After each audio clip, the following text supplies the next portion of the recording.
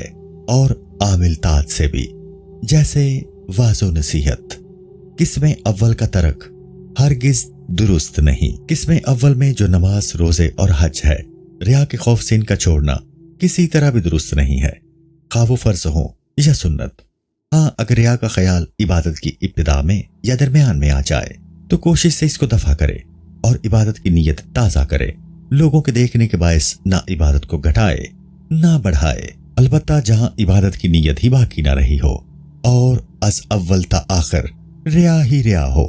اس وقت وہ عبادت نہیں رہتی۔ ہاں، جب تک اصل نیت باقی رہے عبادت سے دستبردار ہونا روا نہیں ہے۔ حضرت فضیل بن عیاض کا قول: حضرت فضیل بن عیاض رحمۃ اللہ تعالی علیہ فرماتے ہیں کہ مخلوق کی نظر کرنے کے اندیشے سے عبادت چھوڑ دینا ریا ہے، اور جب انسان مخلوق کے واسطے عبادت کرے تو یہ شرک ہے۔ معلوم ہونا چاہیے کہ شیطان تو یہ چاہتا ہے کہ تو خدا کی بندگی نہ کرے، اور جب اس کا یہ مطلب پورا نہیں ہوتا تو وہ ورغلاتا ہے کہ لوگ تجھے دیکھ رہے ہیں، اور یہ طاعت نہیں بلکہ ریا ہے، تاکہ وہ اس طرح تم کو فریب میں مبتلا کر کے بندگی و اطاعت سے باز رکھے، اور اگر تم بالفرض اس کی طرف متوجہ ہوتے ہوئے زمین کے نیچے بھی بھاگ جاؤ تب بھی شیطان یہی کہے گا، لوگ جانتے ہیں کہ تو خلق سے بھاگا ہے اور زاہد بن گیا ہے، اور یہ زہد نہیں ہے بلکہ ریا ہے۔ تو اس وقت تم کو اس کا جواب یوں دینا چاہیے کہ مخلوق کا خیال کر کے ان کے باعث طاعت کا ترک کرنا بھی تو ریا ہے۔ مخلوق کا دیکھنا اور نہ دیکھنا میرے نزدیک یکساں ہے، اور میں تو اپنی عادت پر عمل کر رہا ہوں، اور یہی سمجھتا ہوں کہ لوگ میری طاعت و بندگی کو نہیں دیکھ رہے ہیں، کیونکہ خلق کے ڈر سے طاعت کا ترک کر دینا ایسا ہے جیسا کسی نے اپنے غلام کو گیہوں دیے کہ ان کو صاف کر دے، اور اس نے صاف نہیں کیے،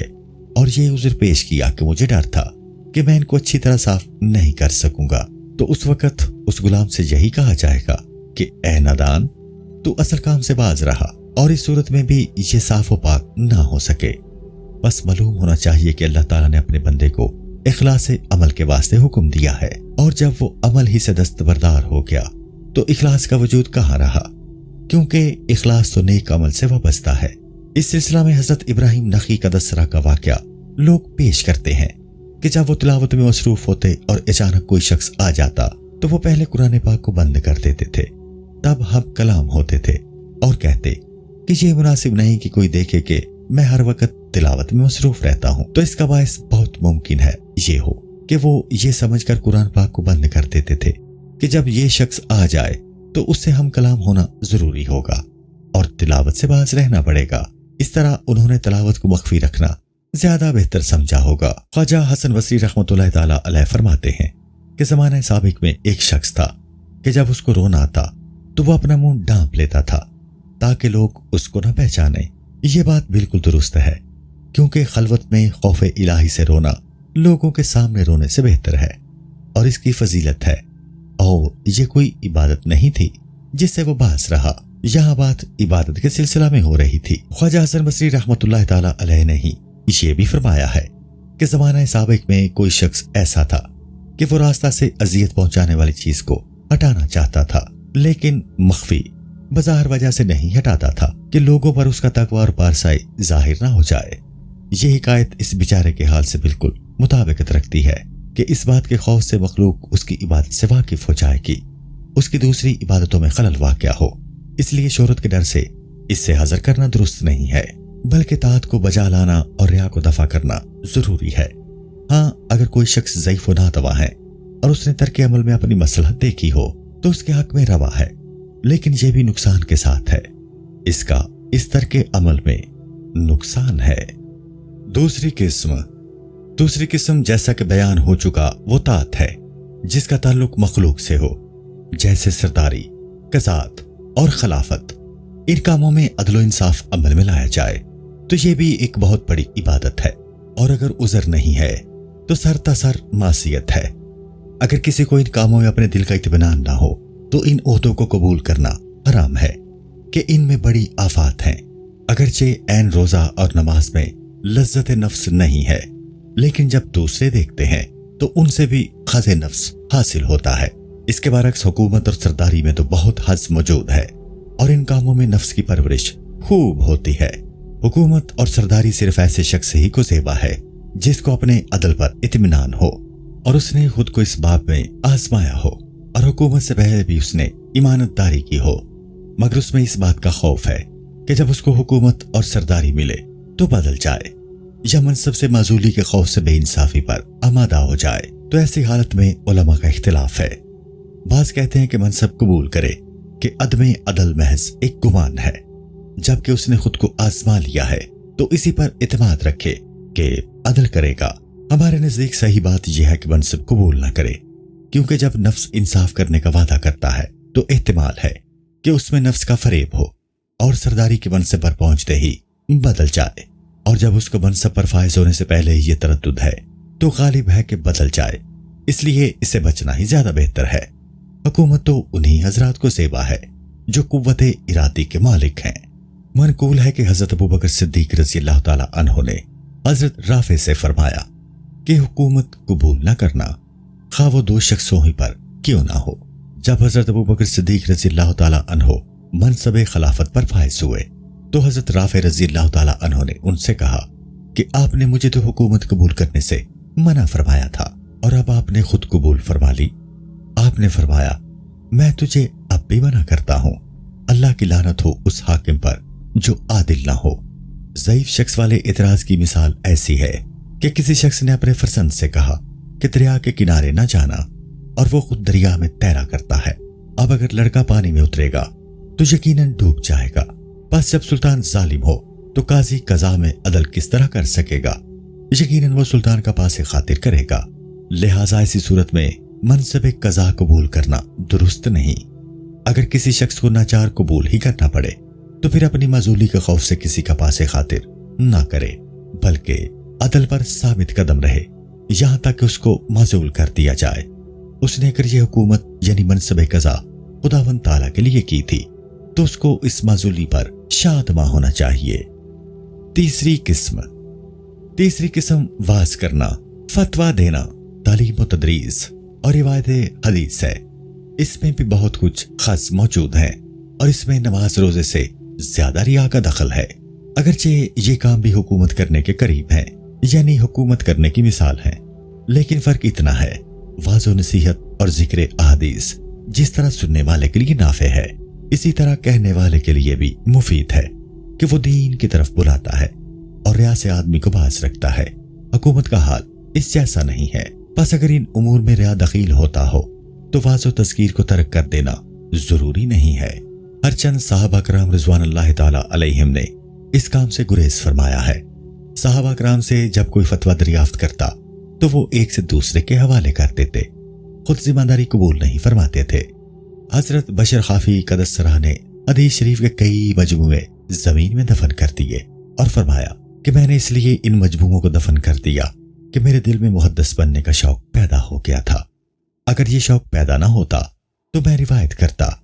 سلف صالحین نے فرمایا ہے کہ دنیا داری کے ابواب میں سے حدثنا بھی ایک باب ہے، یعنی جو حدثنا کہتا ہے اس کا مطلب یہ ہے کہ مجھے صدر نشین بناؤ اور مسند پر بٹھاؤ۔ واعظ کرنے کی اجازت حضرت عمر رضی اللہ تعالی عنہ نے نہیں دی۔ کسی شخص نے حضرت امیر المومنین عمر فاروق رضی اللہ تعالی عنہ سے اجازت مانگی کہ ہر صبح لوگوں کو واعظ سنائے۔ آپ نے اس کو منع کر دیا اور فرمایا مجھے اس بات کا خوف ہے کہ تمہارا دماغ آسمان پر نہ پہنچ جائے، یعنی خود بینی اور خود ہی پیدا نہ ہو جائے۔ شیخ ابراہیم تیمی رحمت اللہ تعالی علیہ کا ارشاد ہے کہ جب تم اپنے دل میں بات کرنے کی رغبت دیکھو تو خاموش رہو، اور جب خاموشی کی رغبت پاؤ اس وقت بات کرو۔ بس ہمارا مسلک اس بارے میں یہ ہے کہ واعظ یا محدث اپنے دل پر نثر کرے، اگر اطاعت الہی کا جذبہ موجزن ہو اور اس کے ساتھ کچھ خیال ریا کا بھی ہے، یعنی ریا سے بالکل خالی نہیں ہے، تو اس وقت کہے کہ میں اپنی اس نیت کو دل میں استقامت دیتا ہوں تاکہ وہ اور قوی ہو جائے۔ اور اس کا حکم بھی سنت اور نفل نمازوں جیسا ہے کہ اگر ریا کا شائبہ ہو تو اس شائبہ کی بنیاد پر ان کی نمازوں کو ترک کرنا نہیں چاہیے جب تک کہ اصلی نیت ہو۔ یہ ریا کا شائبہ اثر انداز نہیں ہوگا، لیکن حکومت کا معاملہ اس کے برعکس ہے۔ جب ریا کا خیال پیدا ہو تو اس وقت اس سے گریز ہی بہتر ہے، اس لیے کہ باطل کی نیت اس میں جلد غلبہ پا لیتی ہے۔ یہی وجہ تھی حضرت امام ابو حنیفہ رحمۃ اللہ تعالی علیہ نے جب ان کو خدمت قضا سپرد کرنا چاہتے تھے تو آپ نے اس کے قبول کرنے سے یہ کہہ کر انکار فرما دیا تھا کہ میں اس کام کی لیاقت نہیں رکھتا۔ ان سے جب پوچھا گیا کہ اس کا کیا سبب ہے تو آپ نے فرمایا اگر میں سچ کہتا ہوں کہ میں اس خدمت کے لائق نہیں تو مجھے اس سے معذور رکھنا چاہیے، اور اگر جھوٹ کہا ہے تو جھوٹ خدمت قضا کے لائق نہیں۔ لیکن امام اعظم رضی اللہ تعالی عنہ تعلیم و تدریس سے دستبردار نہیں ہوئے۔ ہاں، اگر کوئی شخص ان کاموں میں عبادت کی نیت بالکل نہ پائے اور اس کا موجب ریا اور طلب جاہ ہو تو اس کا ترک کرنا فرض ہے۔ اگر کوئی اس پر اعتراض کرے تو ہم کہیں گے کہ اگر اس کے واعظ میں خلق خدا کا نفع نہ ہو، مثلا وہ اپنے واعظ میں مسجع و مخفی عبارت میں تقریر کر رہا ہے، یا واگوئی سے کام لے رہا ہے، یا ایسے دقائق بیان کر رہا ہے جو عوام کے فہم سے بالاتر ہیں، یا وہ رحمت الہی کا بیان کر کے لوگوں کی معصیت پر دلیر کر رہا ہے، یا اس کی تقریر میں اختلاف یا مناظرہ کا رنگ ہے جس سے دلوں میں حسد اور فخر کا بیج نشو نما پائے، تو ہم اس کو اس کام سے منع کریں گے۔ اس کو اس سے باز رکھنے ہی میں اس کی اور مخلوق کی بھلائی ہے۔ ہاں، اگر اس کا واعظ اور تقریر خلق کے لیے مفید ہے اور شرع کے موافق ہے اور لوگ اس کو مخلص سمجھتے ہیں اور اس کی تعلیم سے دینی علوم کا فائدہ پہنچتا ہے، تو اس کو باز رہنے کی اجازت نہیں دی جائے گی، کیونکہ اس کے باز رہنے میں لوگوں کا نقصان ہے۔ ادھر ادھر کی باتوں میں وقت گوانے سے فقط اس ایک شخص کا نقصان ہے، لہٰذا 100 آدمیوں کی نجات یعنی بھلائی ایک کی نجات کے مقابلے میں زیادہ اہمیت رکھتی ہے، بس اس کو دوسروں پر فدا کیا جا سکتا ہے۔ حضور اکرم صلی اللہ علیہ وآلہ وسلم کا ارشاد گرامی۔ حضور اکرم صلی اللہ علیہ وآلہ وسلم نے ارشاد فرمایا ہے کہ حق تعالیٰ دین محمدی صلی اللہ علیہ وآلہ وسلم کی مدد ایسے گروہ سے کرے گا جن کو دین سے زیادہ حصہ نہیں ملا ہے، بس یہ شخص بھی اسی گروہ میں داخل ہے۔ بس ہم اس شخص سے یہی کہیں گے کہ تو اپنے کام سے دستبردار مت ہو اور کوشش کر کے ریا پیدا نہ ہو، اور نیت درست کر لے اور اپنے بات سے پہلے خود کو نصیحت کر اور خدا سے ڈر، اس کے بعد دوسروں کو ڈرا۔ یہاں یہ سوال پیدا ہوتا ہے کہ کس طرح معلوم کیا جائے کہ اس واعظ کی نیت پاک و صاف ہے اور اس کی علامت کیا ہوگی؟ تو اس کا جواب یہ ہے کہ پاکی یہ نیت کی علامت یہ ہے کہ واعظ کا مقصد یہ ہو کہ خدا کے بندے خدا کی طرف رجوع ہوں اور دنیا سے روگردانی اختیار کریں، اور اس کی علامت اس کی وہ شفقت ہوگی جو اس کو بندگان خدا سے ہے۔ اگر کوئی دوسرا واعظ ایسا وہاں موجود ہو جو اس سے زیادہ تقریر کرنے والا ہو اور لوگ بھی اس کی بات کو بہت مانتے ہوں، تو چاہیے کہ اس کی بات پر خوش ہو، کیونکہ اگر کسی نے ایک شخص کو دیکھا کہ وہ کنویں میں گرا ہوا ہے اور اس کے اوپر ایک بھاری پتھر بھی پڑا ہے اور اس کے حال پر اس شخص کو شفقت پیدا ہوئی اور چاہا کہ اس کو کنویں سے نکال لے، اتنے میں ایک اور شخص آیا اور اس نے آ کر پتھر ہٹا کر پہلے شخص کو زحمت سے بچا لیا، تو اس کو خوش ہونا ہی چاہیے۔ اسی طرح ایک واعظ کو بھی دوسرے واعظ سے خوش ہونا چاہیے، اور اگر یہ واعظ خوش نہ ہو اور حسد کیا تو سمجھ لینا چاہیے کہ اس کا مقصد صرف یہ ہے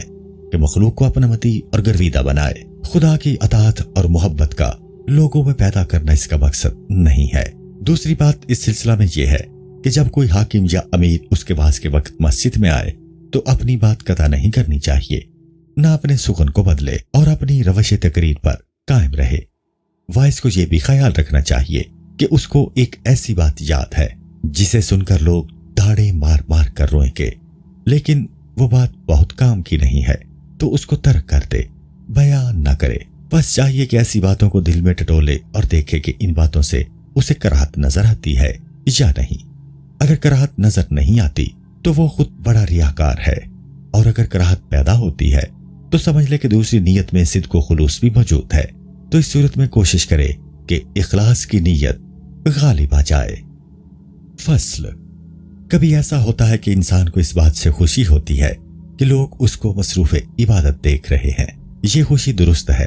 ریا نہیں ہے، کیونکہ اس طرح بندہ مومن ہمیشہ عبادت کا شائق رہتا ہے۔ اور کبھی اگر کوئی ایسا معنی پیدا ہو گیا جو اس شخص کو عبادت سے باز رکھے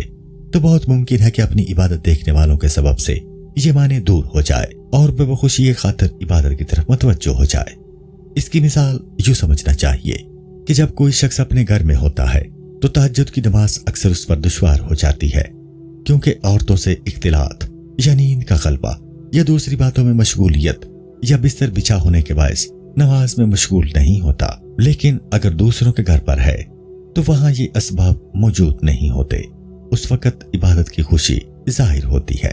یا اجنبی مکان میں نیند نہیں آتی تو نماز میں مشغول ہو جاتا ہے، یا کچھ لوگوں کو وہاں دیکھا کہ نماز میں مصروف ہیں تو اس کا شوق بھی پڑا اور خیال کیا کہ میں بھی ان لوگوں میں شریک ہو جاؤں، کہ میں بھی ان کی طرح ثواب کا محتاج ہوں۔ یا ایسی جگہ گیا ہوا ہے جہاں روزہ دار موجود ہیں یا کھانا تیار نہیں ہے تو خود بخود روزے کا شوق پیدا ہوتا ہے، یا ایک جماعت کو دیکھتا ہے کہ وہ تراویح کی نماز میں مصروف ہے اور خود گھر میں کاہلی میں مبتلا پڑا ہوا ہے اور ان لوگوں کی وجہ سے خود بھی شرکت کا شوق پیدا ہوتا ہے، یا جمعہ کے دن کثرت سے لوگوں کو خدا کی عبادت میں مشغول دیکھتا ہے تو آپ بھی نماز اور تسبیح و تحلیل معمول سے زیادہ کرتا ہے، اور ان تمام باتوں کا وقوع میں آنا بغیر ریا کے ممکن ہے، لیکن شیطان اس کو ورگلاتا ہے اور کہتا ہے کہ تیرے اندر یہ شوق لوگوں کی دیکھا دیکھی پیدا ہوا ہے، لہٰذا یہ ریا ہے۔ بہت ممکن ہے کہ یہ شوق لوگوں کے سبب سے پیدا ہوا ہو یا دوسروں کی رغبت سے اور زوال کے بہانے موجود نہ ہو، اور شیطان کہتا ہے کہ یہ کام کر کیونکہ اس کی رغبت تیرے دل میں موجود تھی، صرف ایک معنی موجود تھا اور اب وہ معنی دور ہو گیا۔ بس ایسے شخص کو چاہیے کہ ان دونوں امور میں فرق کرے، اور اس کی علامت یہ ہے کہ بالفرض دوسرے لوگ اس کو نہیں دیکھ رہے ہیں اور وہ ان کو دیکھ رہا ہے۔ بس اگر یہ شوق عبادت اسی طرح قائم ہے تو خیر کی رغبت کا سبب بن گیا ہے، اور اگر اس کے بعد یہ شوق ختم ہو گیا ہے تو سمجھ لے کہ یہ ریا ہے۔ اس وقت چاہیے کہ اس سے دستبردار ہو جائے، اور اگر طبیعت میں خیر کی رغبت اور اپنی صلاح کی محبت دونوں موجود ہیں تب بھی غور کرے اور دونوں میں سے جو غالب ہو اس پر اعتماد کرے۔